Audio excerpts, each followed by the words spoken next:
Chapter 244.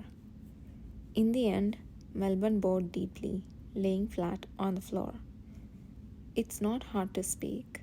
I admit that I was off guard, not expecting the awakener to read even that old incident.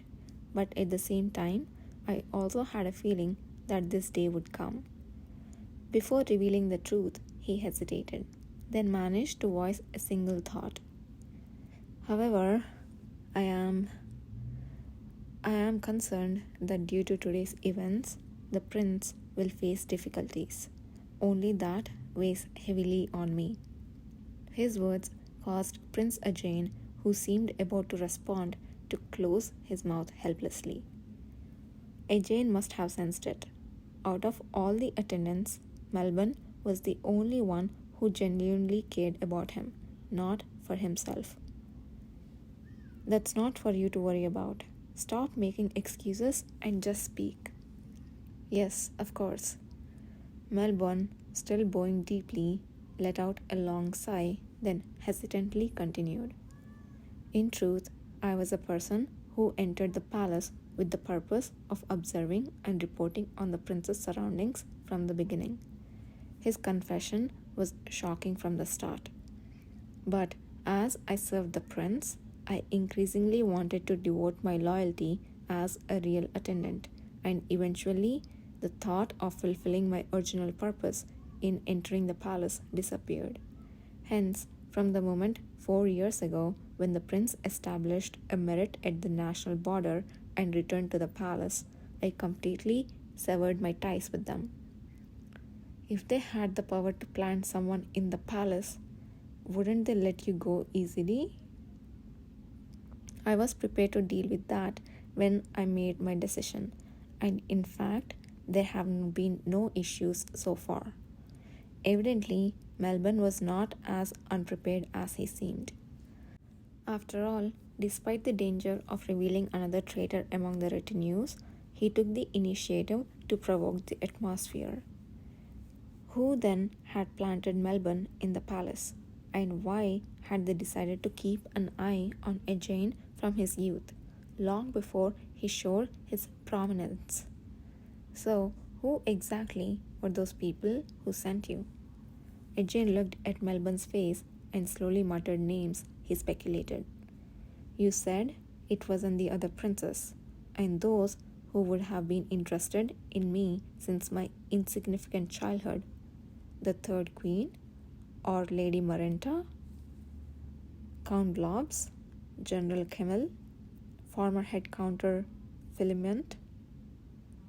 Despite saying it was during his insignificant childhood, the names that came up were seemingly endless.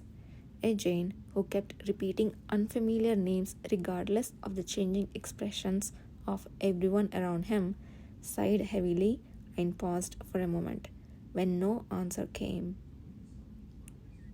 Could it be the king, my father? It was the name he seemed reluctant to bring up, in a voice filled with apprehension, and at that name, for the first time, Melbourne also reacted. Was it really the king? No. Melbourne, still bowing, shook his head in denial. Really, it's not. Then what the hell are you saying? The prince's gaze hovered over Melbourne's head. It's not this. It's not that even if you were a spy for Durban, I wouldn't be surprised. So just give me an answer. In that moment, the atmosphere surrounding Melbourne changed. Although no words were spoken, everyone watching him knew something was amiss. The fact that Prince Ajane had just pressed the answer was what had occurred. Durban? Is it really Durban? Ajane asked slowly. Melbourne's shoulders quivered. I apologize, Your Highness. All emotions washed away from Prince Ajane's face in a moment.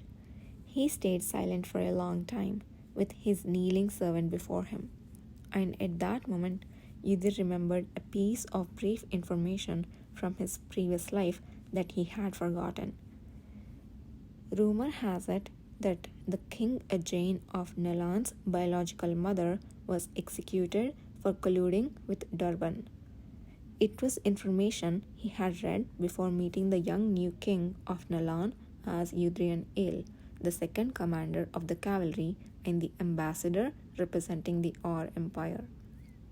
Durban and Nelan were the two of the countries bordering each other, with the great serene forest in between, and their relationship was particularly bad. Some local wars happened almost daily along the border areas for decades, so the sentiment between the two countries could not be worse. It was known that King Ajane struggled as there were hardly any relatives to help him during his prince days. If the information he just recalled was true, it was natural. The reason he, who should have lived enviously as the second prince, spent a long time in the harsh border area and returned, and why he struggled to gather internal forces despite his excellent abilities, was certainly convincing. What emotions would one feel upon hearing that a spy from such an enemy country had been placed by his side since childhood? The reason this question, which he would not have thought about if it were someone else's problem, came to Udir's mind was simple. He momentarily saw Kishir and himself in the prince, who was extremely generous to his subordinates, and the servant who served him with a lie but eventually became sincerely loyal. Udir looked down at his hand, hidden inside the black glove. Kishir did not hide anything from him, but Udir was different. If weighed by the burden of the secrets kept from the one he served, there would be none heavier than him in this place. Feeling uncomfortable, as if a corner of his heart was scratched, Udir turned his head. Around that time, Prince Ajane also seemed to have made up his mind and opened his mouth. I believe we have uncovered all that needs to be discovered. Please release John now. The prince did not speak any further to Melbourne. As he turned his body and asked Kishir, Emon immediately absorbed the darkness and released Jan, who had been trapped. Oh, Your Highness, please, just one more time. The man, drenched in sweat, trying to cling straight to the prince, stopped speaking with a choked groan the moment he saw the body of Fati lying not far from the kneeling Melbourne. Jan, Melbourne, Prince Ajane spoke to the servants with an unprecedentedly cold voice. Your punishment will be decided after returning to Nolan. Until then, suicide and self-harm are forbidden, and if you try to escape, you will be killed instantly. A rigid wall formed over his face, which had been somewhat playful and human until then.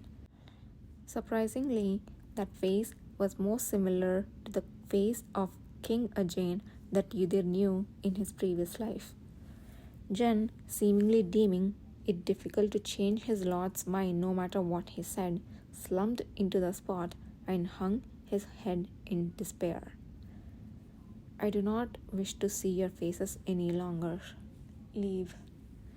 Upon hearing the prince's orders to his attendants, Kishir immediately gave a signal to his subordinates. Hen, Finn, locked them up in the upstairs bedroom. Yes, understood. The two servants were quietly escorted to the second floor, firmly gripped by the strong arms of brother-sister duo who were more powerful than they appeared. Ajane kept his face turned away from them until the end. I am deeply ashamed to show you such a sight after you have all traveled so far to assist me. When everyone around had finally quieted down, the prince stood up and bowed respectfully in front of everyone. The sight was more than enough to discomfort the cavalry members, who were already at a loss on how to react to the prince's overly revealed personal affairs. There is no need to worry about this incident leaking out. Yet, Kishir did not even blink and even smiled instead. When he gave a response to protect the prince's honor and looked around at the cavalry members, they all bowed their heads in unison, promising not to mention anything outside. Well then, may I ask how you plan to determine your return route to Nalan? As if what had just transpired didn't matter at all, Kishir promptly changed the topic. His behavior could easily infuriate others. Yet Prince Ajay merely responded with a weary smile. I am growing increasingly convinced that there is no other way. So, you mean you intend to pass through the great serene forest without any changes in the plan? Ajay replied while looking at the western map still spread out on the table. Yes, I will return to Nalan as soon as possible. Even if the cavalry decides they cannot assist due to the excessive risk? Kishir asked with a playful smile on his face. Yudhir guessed that this was probably Kishir's way of testing Ajay. It's eerily similar to the attitude I saw when I took the cavalry entrance test. It's kind of nostalgic. I am aware that the commander and the cavalry came to help me, not to sacrifice their lives. How can I force you to continue if you deem the journey ahead too dangerous during the travel? Ajay calmly responded. Then, after a pause, he looked straight into Kishir's eyes and continued in a slightly lowered voice. In that case, I will proceed alone. Alone with the two treasonous servants? Yes. I have heard that you led many victories in a protracted local war with Durban through brilliant strategy, Prince Ajay. But doesn't this sound like a reckless answer?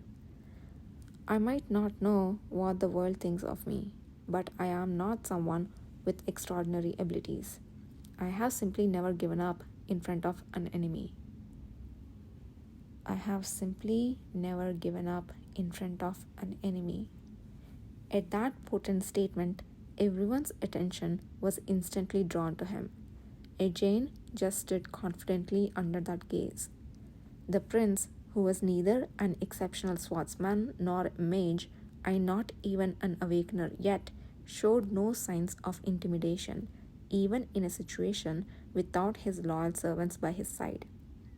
That's an impressive statement, but it doesn't help with actual survival.